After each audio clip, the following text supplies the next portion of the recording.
Hi, welcome to Learn English with Dr. Kate. I'm here to help you learn fun things about English.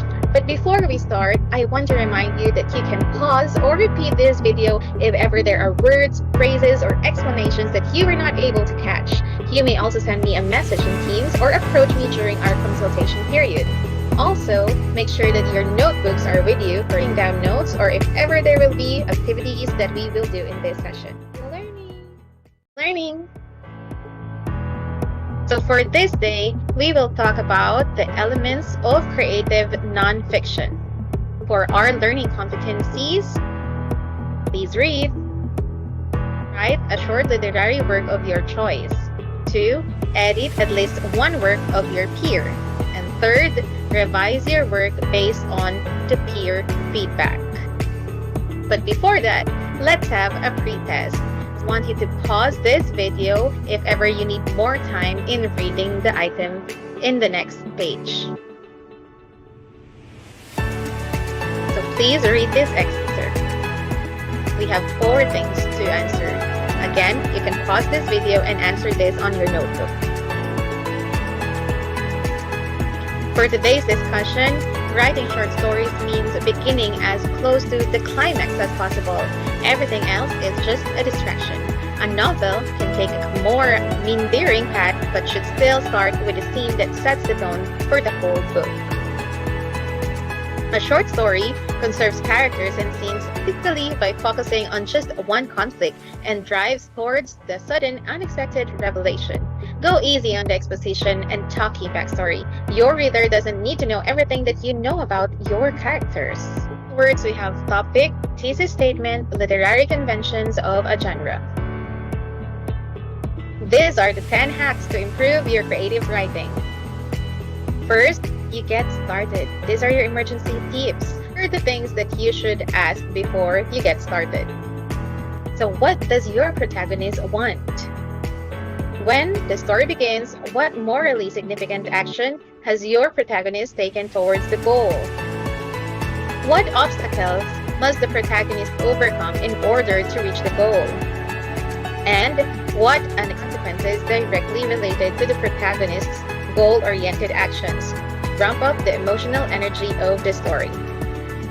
And lastly, show, don't just tell, and write a catchy first paragraph.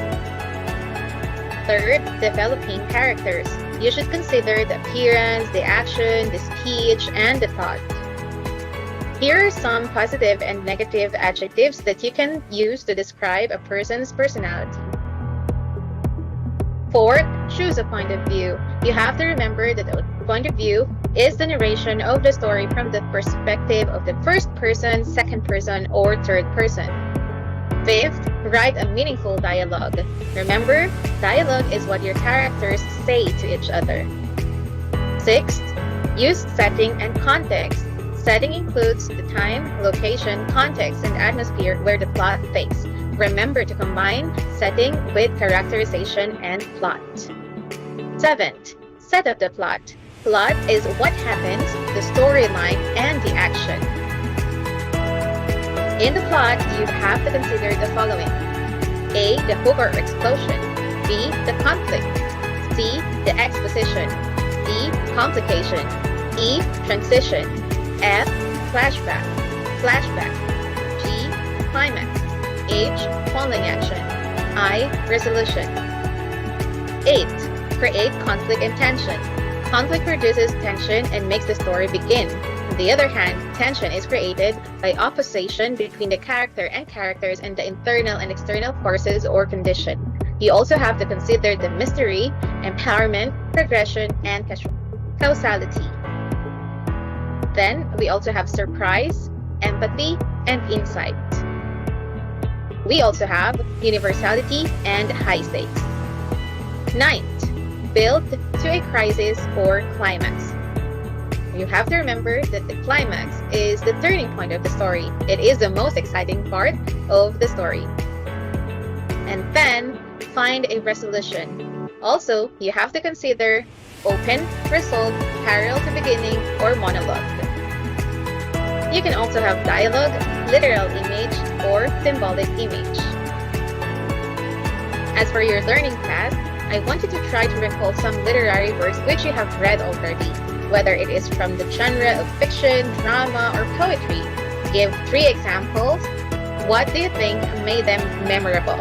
I want you to write your responses in your notebook. This is the rubric on how will I grade you. So this has been Dr. Kate, and I hope that you learned something in this session for this day. See you next session.